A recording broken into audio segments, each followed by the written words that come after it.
The Samsung Galaxy Z Fold 6, a foldable smartphone that you can say is meant to be an attractive option or an attractive device for those who want to upgrade from their old foldable smartphones, but for also those who want to buy foldables for the very first time.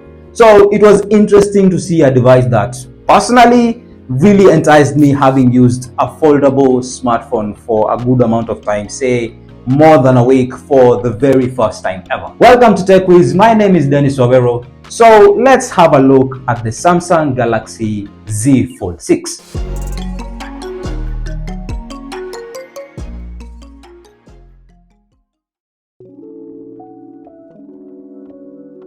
From the design alone, the Fold 6 is Samsung's best foldable to this day, hands down, and if they even made sure to mention that in their launch. The phone comes with a boxy look, which is different from the Fold 5 and in line with the S24 Ultra that was launched early this year.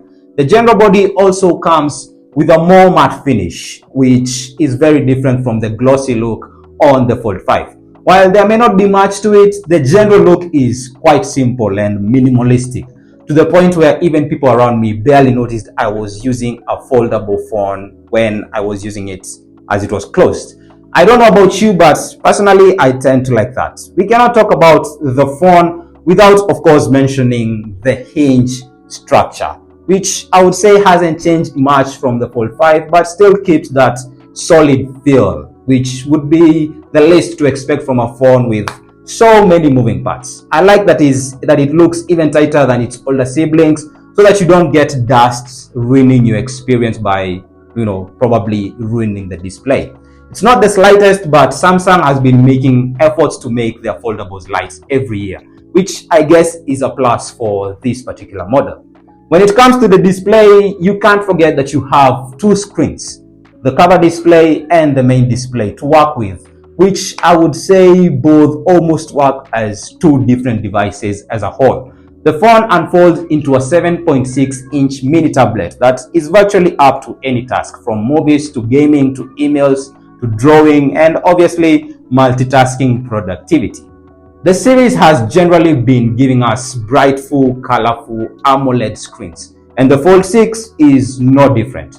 And with One UI backed by Android 14 on this phone, you get to enjoy all the various multitasking features, also enabled by the 12GB RAM. I generally found the main display to be the most enjoyable part compared to the 6.3-inch cover display, which has all the fun features designed to take advantage of the big size that is, bigger than ordinary smartphones. However, the cover display does its job as well, very well, as being that auxiliary screen that you can use while you are on the go to reply to text or take quick notes, and actually makes you appreciate the whole foldable device as a whole.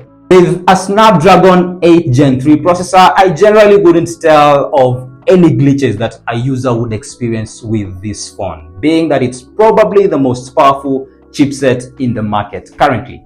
All those tasks I just mentioned before, you get to run them without any worry, and with 120Hz refresh rate, you get to scroll through your apps very quickly, and you get fast responses on apps or any games that you might be playing, which I played a lot on this device.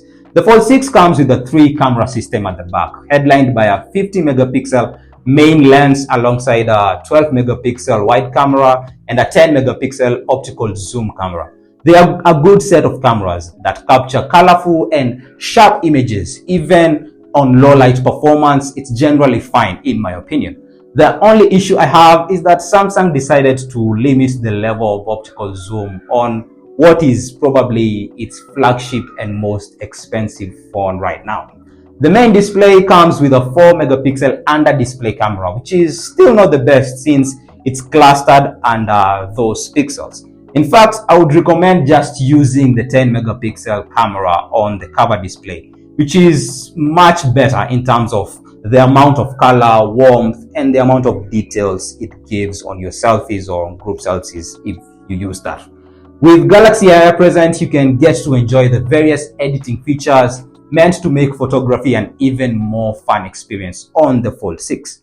The Galaxy Z Fold 6 uses a 4,400 milliamp hour dual battery. And based on my own testing, I would say you can expect between 9 and 10 hours of battery life on normal usage, depending on your display settings and other factors. It would probably drain faster if you had all the graphic heavy and energy demanding apps open on the phone 24/7. I would have wished that it was bigger considering the level of performance it demands. I would say generally the Fold 6 presents itself as a very good option for someone who is looking to own a foldable smartphone for the very first time. If you're looking to upgrade from another foldable, the main reason would probably be looking to improve on performance, which the Fold 6 generally guarantees. And the phone currently retails at about 264,000 Kenya shillings, give or take, depending on the retailer that you go for.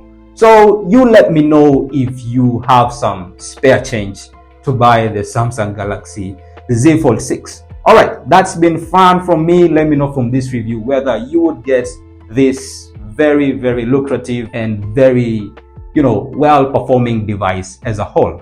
That's been it from me. Make sure to like, share and subscribe, and I will see you in the next one.